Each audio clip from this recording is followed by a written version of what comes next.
B Care Polytechnic College, Palsanda, Murshidabad.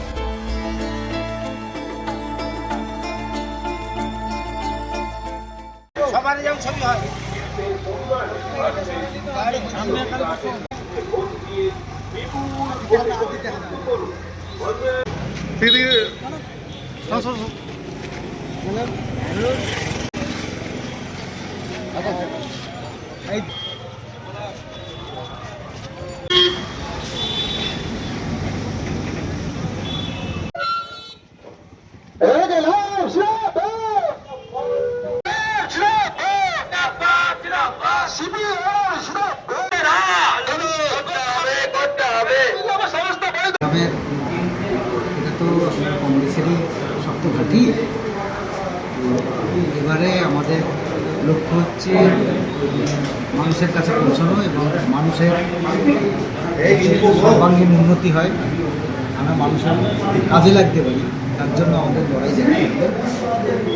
এর জন্য ধন্যবাদ জানাই আমাকে সিলেকশন করার জন্য আমার খড়গ্রাম ব্লকের সমস্ত দায়িত্বী তথা আমাদের সভাপতি কাসেম সাহেবকে এবং আমার সমস্ত খড়গ্রাম ব্লকের কংগ্রেসের কর্মীবৃন্দ এবং বিস্তরের কর্মীবৃন্দকে যে আমাকে যে আমার উপরে যে দায়িত্ব দিয়েছেন, আমি প্রত্যেককে সঙ্গে নিয়ে গোটা খড়গ্রামবাসীকে সঙ্গে নিয়ে আমরা এই পথ চলা শুরু করবো আজকের থেকে, এবং খড়গ্রামবাসীর যাতে সর্বাঙ্গীন উন্নতি হয় তার জন্য আমরা সচেষ্ট থাকি। এই দায়িত্ব দেওয়ার জন্য আমি বিশেষ করে দাদাকে, মাননীয় অধীর রঞ্জন চৌধুরী এবং রাজ্য নেতৃত্ব আমাদের প্রমুখে এবং কেন্দ্রীয় নেতৃত্ব মাননীয় রাহুল গান্ধী মহাসভাকে আমার কৃতজ্ঞতা জানাই।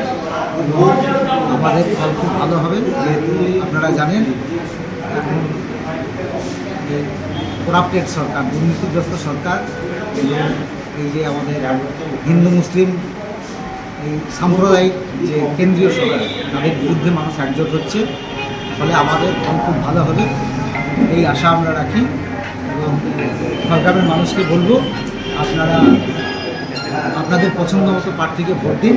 আমি বা ও বা সে তা নয়, আপনারা যাকে ভোট দিলে আপনাদের এলাকার উন্নতি হবে ভাববেন, আমি করজোরে অনুরোধ করব, আপনারা বিচার করুন, বিশ্লেষণ করুন এবং সেই মানুষকে ভোট দিন যে আপনাদের দাবি এবং অধিকার বিধানসভায় গিয়ে তুলতে পারবে এবং আপনাদের অধিকার ছিনিয়ে আনবে। এটাই আমার বলার, এবং আশা করি এখানে আমাদের খুব ভালো ফল হবে।